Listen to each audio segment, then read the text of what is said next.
welcome Jack Ma. Thank you. Thank you. Thank you. We've all become very cognizant of Jack and his story. And when Alibaba went public with the largest IPO in history, we knew a lot more about him. So I want to talk about his personal story. I want to talk about how many times he tried and failed and what kept him going. I want to talk about where he is today and how he got here, and where he is going and how he expects to get there. And if he gets there, what will it all mean for him and for the people that he wants to inspire? So I begin with this question, though, Jack. Why are you back at Davos? It's a long break for 7 years. I think my last trip here was year 2008. But I was coming for year 2001 for the Young Global Leader for Tomorrow.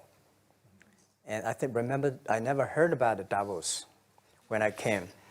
But when I came, in the Switzerland, so many young people demonstrate. It was such a horrible thing that I was, and I asked them, why did they do it? They say, anti-globalization. And I say, why? Globalization is a great thing. Why people don't like it? And then we come all the way for 2 hours here. There's a machine gun. There's people checking. I say, oh God, is that a forum or is it a prison? We're gonna go. Is that?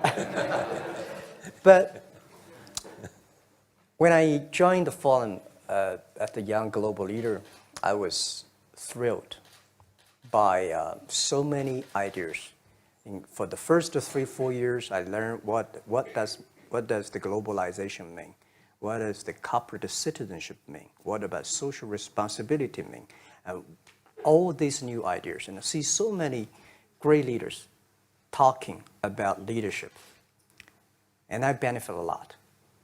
And the year 2008 and 2009, when the financial crisis came, I think it's better go back to work, because we can never win the world by talking.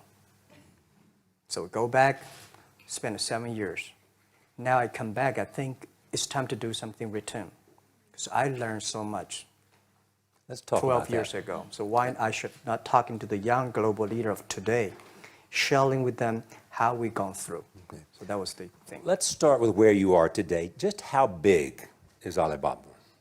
How many people come every day? How many people come in a week? How fast is it growing? Yeah, we have over 100 million buyers visiting our site, shopping our site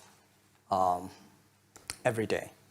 And we created 100 million every day. We created 14 million jobs for China, directly and indirectly. And we grow from 18 people to 30,000 people, 18 people in my apartment, to now we have 4 big campus. Compared to 15 years ago, we were big, but compared to 15 years later, we're still a baby. How big will you be 15 years from now? I think 15 years ago, I told my team that in the past 15 years, we grow from nothing to this size. And 15 years later, I want people to know about Alibaba, know Taobao, because it's already everywhere. I want 15 years ago when we talk about what is e-commerce, why small business can using this e-commerce, this internet, can do business across the nation. And I hope 15 years later, people forget about e-commerce because they think it's like electricity. Nobody thinks it's a high tech today. Now, this is something that I don't want 15 years later, we still walk on the street talking about why and how e-commerce can help people.